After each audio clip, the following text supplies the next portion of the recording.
Hey everybody, it's me, Shaw360, and I'm back to review chapters 11 and 12 of Bright by Jessica Jung. This is her latest novel, a part of her series, the first novel being Shine. This is Bright. Shine bright, ladies, or fellas, or theys, whichever one you prefer, people. So I'm sorry about the break between uploads. It is because I was on a second road trip.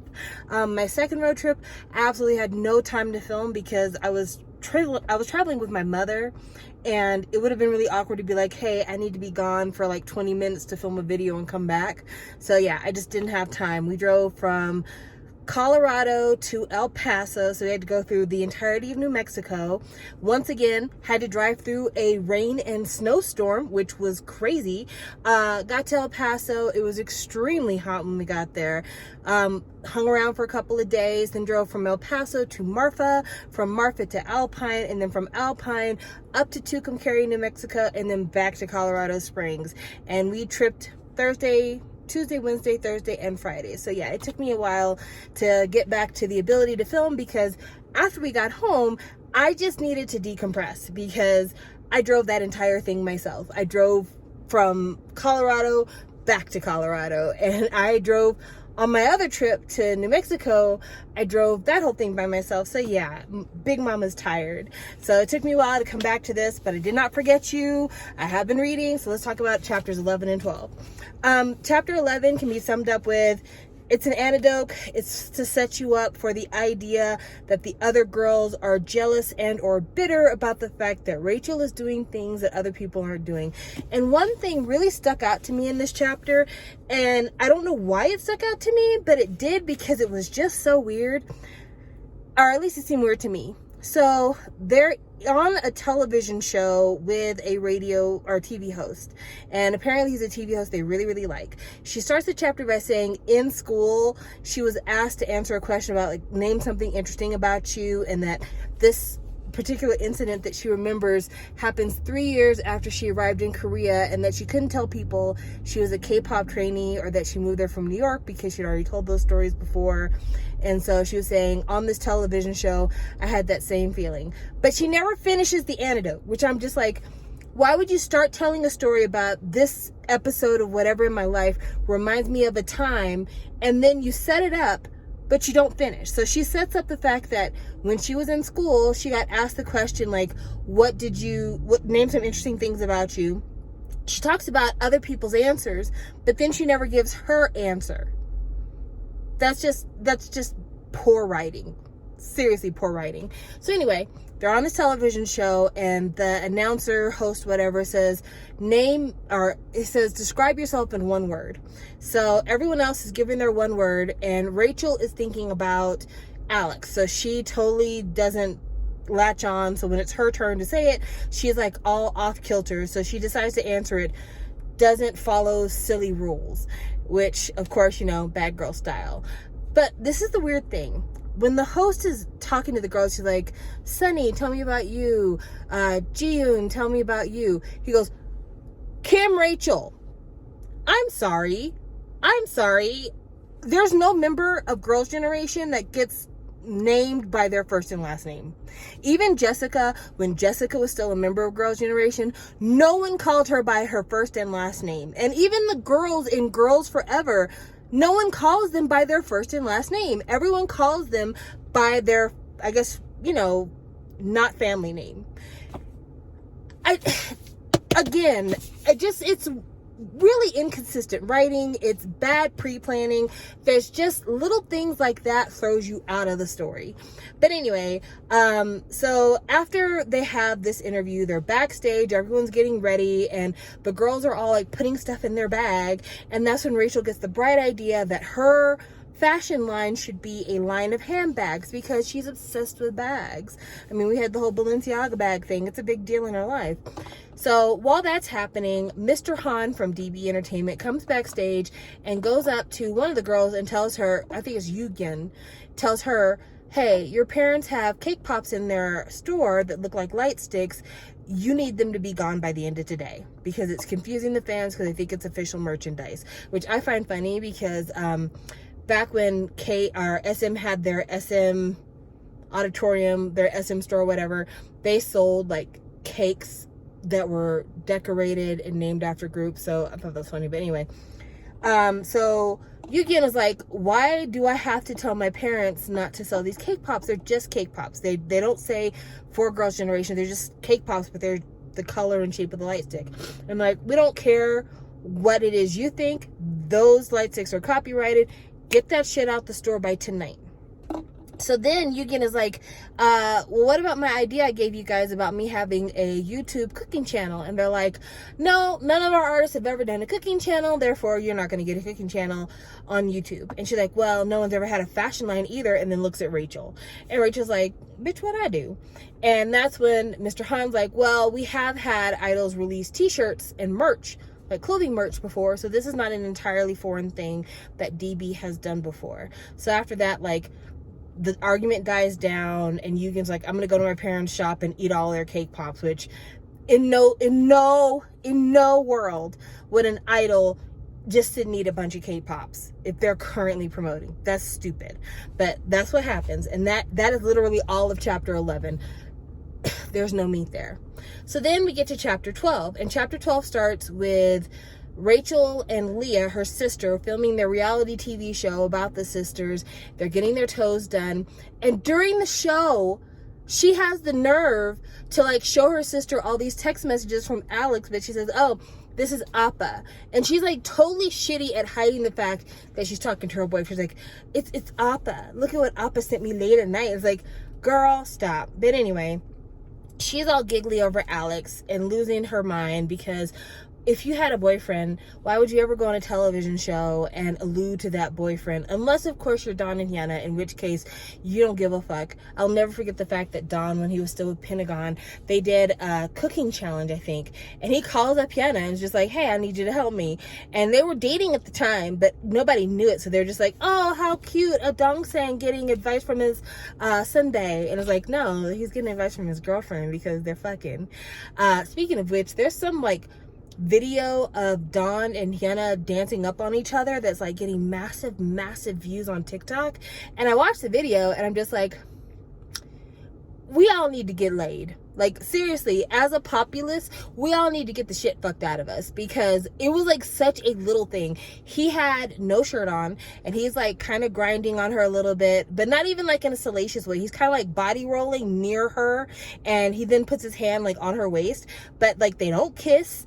His crotch doesn't meet her crotch. Like, they're not doing anything super sexy other than just like a light body roll, yet and still millions of views. So yeah, we all need to get laid, but I'm digressing again. Anyway, so Rachel is showing all these text messages between her and Alex, and then her sister mentions like, oh, you've been talking to Dad. Have you heard about Dad's new job with this gym? And all of a sudden Rachel's like, oh man, I don't ever talk to my parents. Rachel sounds like such a fucking narcissist. Like, if it doesn't benefit her or if it's not something good for her, she really could be arsed. Just the same way she like totally trashed her friendship with Akari. She's been talking to her dad through text message, and her dad's message is like, I heard your song on the radio. I love you so much. You're my golden girl. You're wonderful. Everything else. Meanwhile, she had no idea that her dad had gotten a totally different job. And the reason why it's notable is because apparently Leah knows about it because Leah still lives at home, because that's one of the things that Rachel insisted upon when her sister joined DB Entertainment. But back when Rachel was a trainee, she was the only person in her family that knew that her dad was going to law school. The only one. And so you'd think if her and her dad were that close when she was living at home before she joined Girls Forever, that she would be one of the first people that would know that her dad changed his profession, and she doesn't. And so it's just like, she shrugs it off like, I should go visit my parents more, instead of looking at it and being like, I used to be the first person to know these things about my dad. Our relationship is really deteriorating. I really would like to work on that because I feel like I'm not giving him enough time. But she doesn't think about that. That doesn't come into play. She's like, I should just go home more often. So then she wants to talk to, she goes to get on her phone, whatever, and her sister's like, hey, did you see this selfie on social media? And the selfie is a photo of 8 of the girls from Girls Forever talking about, you know, we're doing practicing. And of course, Rachel's like, practice? So we don't have a practice schedule today because we're filming our reality TV show. So she calls her manager. The manager's like, yeah, there is no practice scheduled for today. What the fuck? So she's like, well, I have to go to this practice. Let's go ahead and cancel today's shoot. So her sister claims to have like period cramps, and that's what gets them to stop filming for the day, which this is so fucking unrealistic, and it's such a lack of priorities and just so weird. Okay, so just imagine you and me were celebrities. We've got an entire film crew moving around us. We have certain days that we can film. We probably have to get this shoot done by a certain time, and our group is having a rehearsal. Not even a rehearsal for a specific appearance or anything like that, like just a general rehearsal. Would we cancel all of our filming and make our entire crew go home, make the makeup and hair people go home, get the wardrobe people? There's different places that we told them we're coming in today to do filming, so maybe they're closing up their coffee shop in order to make sure there's no people there that day so that we can come in and film. Would I throw that whole schedule off for a rehearsal? Or would the smart thing to do be post a selfie on the internet being like, oh, I hate missing rehearsal, but here's a sneak peek of me filming our reality show? Like, that's what I would do. That way, if the fans are like, oh, homegirl didn't show up to practice, what's going on? They'd be like, oh, well, Rachel couldn't be at practice because she's filming her reality show. That's exciting. Looking forward to that. Also, the girls in the group know that she's a part of this reality show. So if they know that, then why would they be mad when she shows up to the rehearsal late? Like, about time you got here. They all know she's filming this reality show. Also, they all know this wasn't a scheduled rehearsal. It turns out Lizzie was like, I'm feeling shaky on the harmonies. Let's go and do a rehearsal. Which somebody in my comments on my last video said that Lizzie is based on Taeyeon, which I find fucking hilarious because first of all, Lizzie is totally the queen bitch of this. Like, she is the most evilest person, it seems. But also, why would Taeyeon be shaky on some harmonies? Of all the members of Girls' Generation, like, she's one of the voices. You know, she's Teteso. So, like, come on. But anyway, so she is like, this is kind of weird, kind of suspect that you guys decided to do this rehearsal without me, but whatever, I'm here. Let's do this. So then after that, she has a bunch of things to do. She gets home really late at night, gets in the bedroom, and of course, Jiyoon is in there, like, Jiyoon is in there and is like, can you please shut the fucking light off? I was just trying to get some sleep. She's like, no, cool. I'm getting some pajamas. Don't worry about me. She goes in her closet and her Balenciaga bag is gone. Now, in chapter 11, she does make note about how she doesn't always take her Balenciaga bag with her to places where she can't keep her bag by her side because she doesn't want somebody to steal it. So she had it in her closet and it's gone. And in its place is like an old t-shirt that she doesn't wear. So she's upset and she's about to ask Jiyoon, like, hey, have you seen my bag? And Jiyoon's like, bitch, I'm trying to sleep. Turn the fucking lights off. So she decides to then call Alex, which the book doesn't state that she's, you know, far away from the other members where they can't hear her. She calls Alex, like voice calls him, and he's like, yeah, your members are being super shisty. Like, they're wrong to have a rehearsal without you, and like them stealing your bag, that's a big deal. Hey, why don't you let me go ahead and get you a hotel room and you spend the night in the hotel instead of staying there, because being there is just gonna make you anxious. And she's like, sure, I'll do that. And while she's getting ready to go to the hotel and stay there, she's thinking to herself, I love him. Oh my gosh, I love him, but we've only known each other for 2 months. I can't be in love with him. So while that's all happening, she had already talked to him about the fact that she knew that she was going to do bags as her clothing line, and she's going to name the clothing line Rachel K, which, whatever. I mean, she named her actual sunglass line Blanc and Eclair, I think. Blanc and Claire. Anyway, whatever. She is talking to him about other stuff because she can't tell him that she loves him. But as they're talking, she's like, I need you to get me in contact with your contacts and fashion accessories because I now know what I want to do, and I want to make sure that I get the best people manufacturing. And he's like, yeah, that's cool. I'm glad I could do this for you, whatever else. And it just got me to thinking, like, he buys her hotel rooms. He buys her a luxury bag. He goes to Paris when she's in Paris, even though, according to the book, he lives in Hong Kong. It was just in London for some business stuff. So, by the book, they've been dating for 2 months. They've only ever seen each other in person 2 times. In love with him. Why? Because he is gonna help her find people to get her bag line together. He bought her an expensive bag. He bought her a hotel room. He put her in contact with one of her idols who in chapter 11 she says she has regular conversations with. Now, if Carly Matheson is some Beyonce type character, I cannot imagine Beyonce's accountant calling her and saying, I am dating one of the members of Twice. She wants to meet you. Beyonce going to dinner with maybe Nayeon from Twice, and then all of a sudden they're best friends and they're phone calling each other at night. Like, that's the kind of relationship this ends up being like. But anyway, say all this to say, she basically is trying to set up a way for us to believe that Alex is the only person in her corner. DB is being super unfair to both Rachel and the other girls and fostering this kind of bitterness amongst the group. And the girls are doing retaliatory things against her, so she's not feeling welcome in her group. And I find it very convenient that this is the way the story is being told, because with it being so close to a autobiography for Jessica, it is making it seem like I was just being sweet and I never wanted anybody else's successes to be diminished, but nobody wanted to let me shine. And so, you know, I just didn't feel welcome. They weren't welcoming to me. But the Rachel in this book, for as much as Jessica tries to clean her up, is a self-centered, narcissistic brat, and she's extremely materialistic and very, very shallow, and things just come to her with no actual work on her part. She just all of a sudden, bing, I have an idea. Bing, I just did this perfectly for the very first time. Bing, I didn't know I was accidentally a genius. Like, that's the kind of person Rachel is.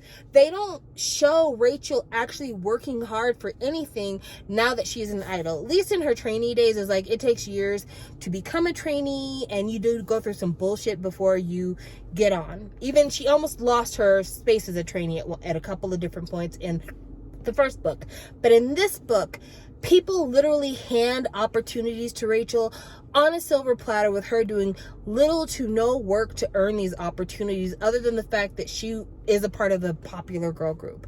And she makes it seem like she is the only person in that entire girl group that anyone in the public had any interest in, and that's why opportunities are constantly being foisted on her and given to her, but no one really cares about the other girls. No one else is really checking for the other girls.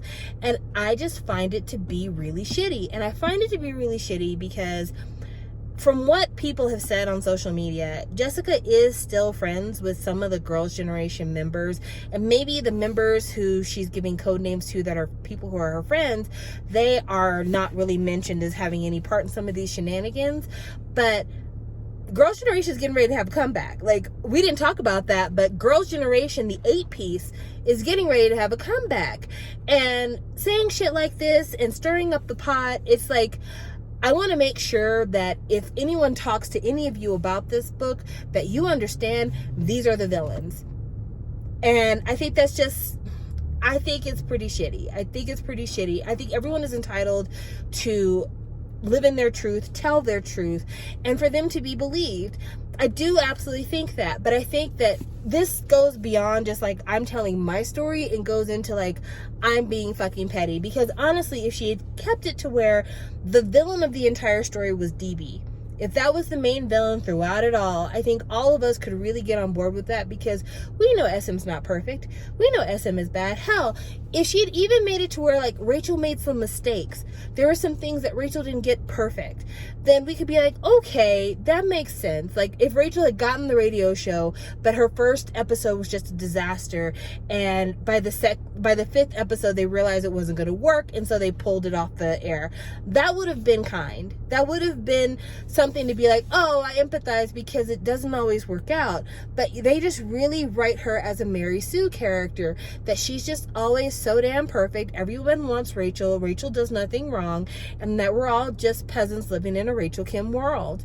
I mean, even the fact that, again, Rachel Kim's whole name gets referred to by the press and by the media, even though, again, in Korea, no one in this group, except for her, gets referenced with their family name.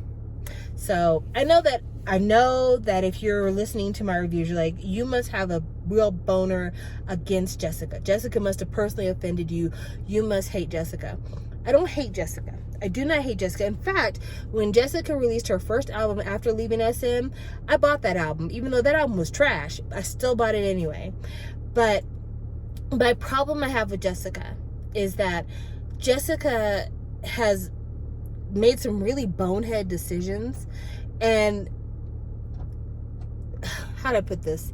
She's made some really bonehead decisions, and she doesn't look at it in a way that I would expect someone who has had her shot at fame to look at it. And I don't know, maybe it's because I'm expecting more from her. I just feel like if I was the first person to leave a supermassive girl group, I would do everything in my power to capitalize on that. It's like, usually the first person to leave a group is always the most popular. We talked about that in a different review episode. But like Beyonce leaving Destiny's Child, of course she's the star. She was the star in Destiny's Child, but of course she was the star after. Justin Timberlake leaving NSYNC. Michael Jackson leaving the Jackson 5. Usually if you're the first to leave, you are the star. Even Taemin being the first to leave SHINee, let's be honest, Taemin was the star for the most part. But Jessica, she didn't do anything to like take that energy and go. She just really didn't. And it frustrates me because I know how hard other people have worked for those opportunities, and to see her just like let some man, like let some piece of dick or whatever, like digmatize her and keep her from living up to her potential, that shit's sad. That shit's sad, and I feel like it sends a bad message to girls out there that want something for themselves. It sends the idea that once you hook a man, you can stop trying, especially because unless they're lying about their relationship with each other, Jessica's been dating Tyler Kwan at this point now, probably close to a decade. They're not even married. And I'm not saying you have to get married, but listen, if I was changing my entire life for somebody, letting somebody manage my finances, manage my career moves, writing, big love letters to somebody in the acknowledgments for my book, if I was doing all of that with someone and I didn't even have a way to like ensure that if all this goes bad, I'm taken care of, I don't know, man. I just feel like this is a setup for failure. But it just kind of goes to show that I don't think Jessica really cares. I don't think she really cares. And I guess that's the frustrating part. I know how hard so many people work to get to where Jessica got to. And to see her just kind of be like, I don't really give a fuck about all this. That in and of itself is it's aggravating. And then for her to write this book, which I would have forgiven probably most of all the bullshit if this book really came with something interesting, if it even had better writing. But the book is written with that same old, especially because like when Shine was first written, it was like the real scoop. I'm going to use alternate names, but I'm going to give you the real tea. There hasn't been any real tea. It hasn't been any real tea. It's just been more bitterness on the part of Jessica, more of her kind of trying to rewrite history, more of her trying to cast herself as the hapless, helpless victim of it all. And I think we're all tired of that. I don't think we believe it anymore. I don't think that Jessica is a reliable narrator. I don't think that Rachel is a reliable narrator. And I think there's been too much water under the bridge for us to believe any of the stories that she's telling about what really happened between her and SM and what really happened between her and Girls' Generation. I think the juiciest parts of the books between the two that we've gotten so far is the way that scandals are kind of hidden by record labels, and we've gotten some information about the fact that they hide contracts for stars. And there was a small kind of snippet in I think the first chapter that had to do with the Honggang case and about writing shorter contracts for K-pop idols, and that's really it. Like there's really nothing else. So I'm kind of like biding my time and waiting to actually get to the meat of the story, where we get to the part where she details how she found out she was no longer a member of Girls' Generation. Oh, also something interesting to note. I need to make sure I note it now because it might come up later. Apparently, when Rachel gave DB the contract for them to have kind of a managerial percentage of her fashion line, In chapter 11, Mr. Han shows up backstage and says, Rachel, we emailed you the contract for your fashion line. So I guess their attorneys looked over the contract that Rachel sent them, that Alex made for her, and they sent back a rebuttal. So I'm waiting to see in subsequent chapters if we find out that, like, there's some weird ass clause in this contract, or if for some reason, like, she never signed the contract, released the fashion line anyway, and DB was like, because you released it without signing off on this contract, we're gonna drop you like a hot potato.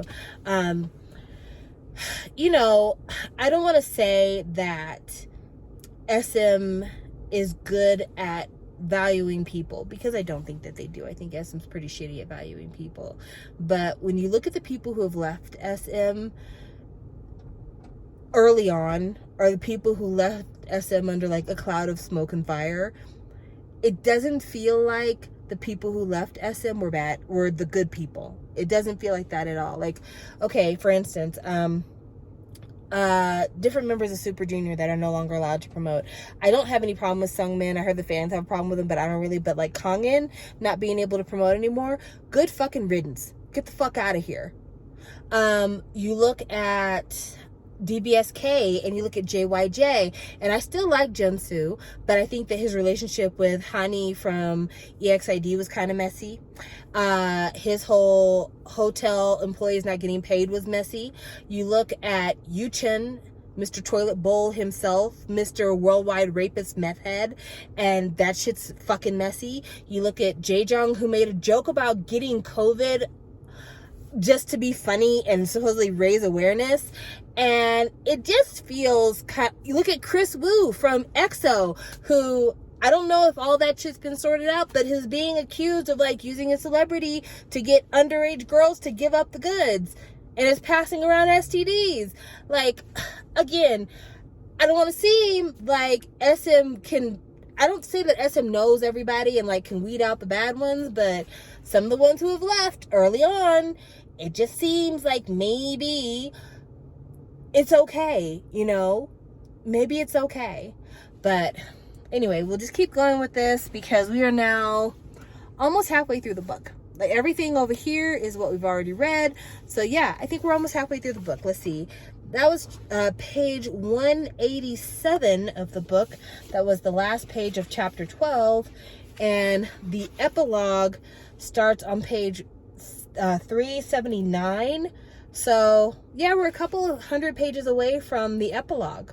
So we'll see what happens when we get there. But anyway, I really hope that things pick up, because I feel like I've been adding a lot of filler to these reviews, and I don't think that's what you came here for. I think you really want to hear the story. So hopefully it'll pick up and we won't be doing filler reviews. We'll be doing like actual plot, the plot thickens type reviews. But anyway, I'll talk with you guys later.